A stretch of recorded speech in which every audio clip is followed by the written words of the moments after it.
Hello, I'm the writer of the My Chemical Romance musical Welcome to the Black Parade, and I would like to tell you today a bit about the crew that I managed to get involved, as well as generally renting a theater to do a music theater video thing, and yeah, it was wild. So yeah, strap in. It's going to be so the theater that we were doing at is called the South End Theater in Minneapolis, and before actually getting that venue, I ended up like emailing all the theaters in the area, asking for any time that they might allow us to do this, and just like have one day that we could just go in and record. So many places were saying that it would cost us like $2,000 to rent the venue or something like that for like 4 hours, and I was just like, what?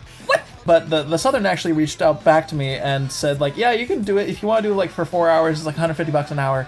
And it's like, okay, I guess we can do that. And like originally we were just planning on doing Dead, the main dance, main dance number.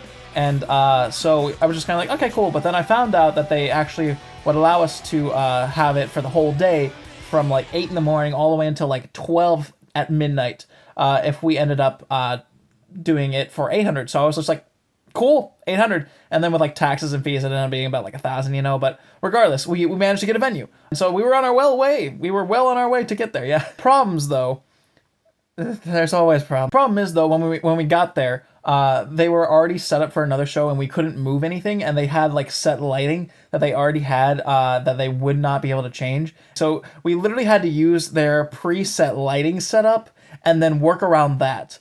And it was just it was very much like, this needs to look like this needs to look like that. I need this to be all like looking like this so that we can go from one scene to the next and make it make sense. What was really funny is that this theater, I found out, did not have a spotlight, so I ended up borrowing a spotlight from another theater that I had been with previously, and then used it on the day, and I didn't have a spotlight tech, so I was just like, hey, Nick, he was the guy who made the headstone for us for Dead. I was like, can you please be a spotlight tech? And he learned the spotlight choreography, if you will, on the day, while we were running Dead. And if you've seen any of the clips of Dead, you will know how integral that spotlight is for drawing attention to make the scenes make sense. So thanks, Nick. Woo! And then in the next one, I'll tell you about the props and how we managed to get all of those situated and have to transport them from one side of the city all the way over to this place, and then transporting it during a snow emergency in a big U-Haul truck. So stay tuned.